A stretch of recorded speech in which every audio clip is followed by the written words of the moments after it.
are teaching you this. You can go to the prayer room and pray in tongues for 1 hour. You won't feel anything. Don't feel bad. You may not feel it, but something happened. You are growing in energy level.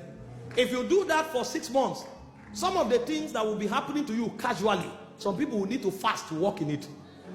I can walk to a crusade now. The last crusade we had, I preached for 1 day. And I was busy from morning till 6.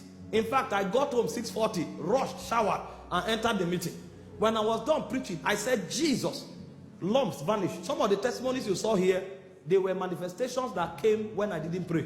Because I've entered the energy level of dematerializing growth. I don't need prayer for that to happen. It's called what?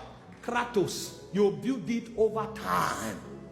But there are other things that no matter how much I pray, I will be telling God, have mercy, have mercy, have mercy. Any day it happens. Huh. It's called what? The doctrine of power. Power is not the same. There are different dimensions. There is a dimension that takes prayer, praying through. And there's a dimension that takes praying consistently. There's a dimension that takes revelation, and there's a dimension that takes obedience. If you don't know all of these kinds of power, you may think it's the same.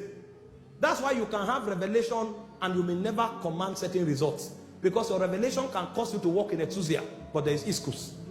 That's why you can pray through and walk miracle today. Tomorrow you won't see another miracle. Because if you are walking by dunamis, you must pray through all the time to see manifestation.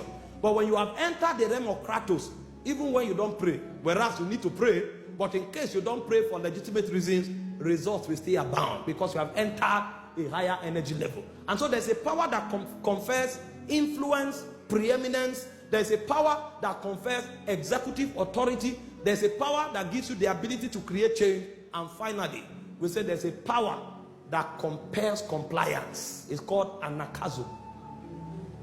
Anakazo. You can come to a place and preach, and the dead will rise. The drunkard will go drunk. Because there are different kinds of power.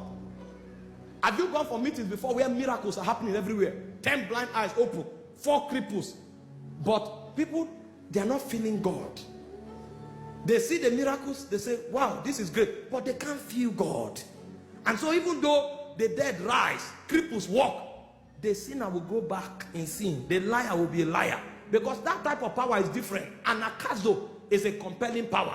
And the other places you go to, people are weeping and crying, but no deaf ear opens. That is because they have not been taught the full syllabus of power. So in addition to the executive power, the power that creates change, and the power that confers influence, there is a power we must have if we will win this war. That power is called anakazo. That is the power the Bible speaks of when it said, in the last day, the house of the Lord shall be upon the mountains of God. And it said, men of all nations shall go to him and say, teach us the way of the Lord. For out of Zion proceeds the Lord. It's a compelling power. That kind of power, if you have it, when you talk, the heart of man will burn.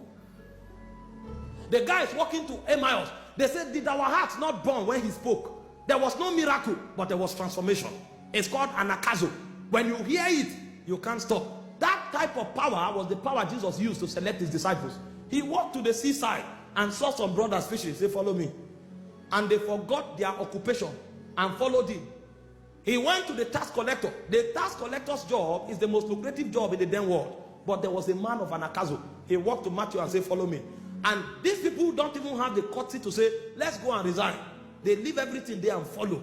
Following and not looking back because of anakazo. When Jesus is speaking, people weep. People repent. Another person that wielded that power so much was John the Baptist. The Bible says he was in the wilderness. As he cried there, the whole Jerusalem and Judea went to him. And when you hear him, you repent. You can't hear John and go back to your sin. Another man that wielded that power is called Jonah. The Bible says when Jonah entered Nineveh and lamented over the city, the king tore his clothes. Even animals were forced to fast because of the weight of compelling power that the man brought into the city. But anakazo, you don't get it by revelation. You get it by staying under the cloud. It's a power that comes upon you as you stay in God's presence. The more you are transformed, the more you can transform. So you have to stay in God's presence to build that kind of power. A man who wants to walk in anakazo is a man that carries the presence of God everywhere he goes to. Because that presence of God is what transforms the soul of man. And so when you are talking, there's an energy that travels with your utterances and prick the heart of men. When Peter spoke, they didn't say his words were clever. They said their hearts were pricked. And they say, men and brethren, what shall we do to be saved? If you don't operate this 4 dimension of power, you can't have victory in life.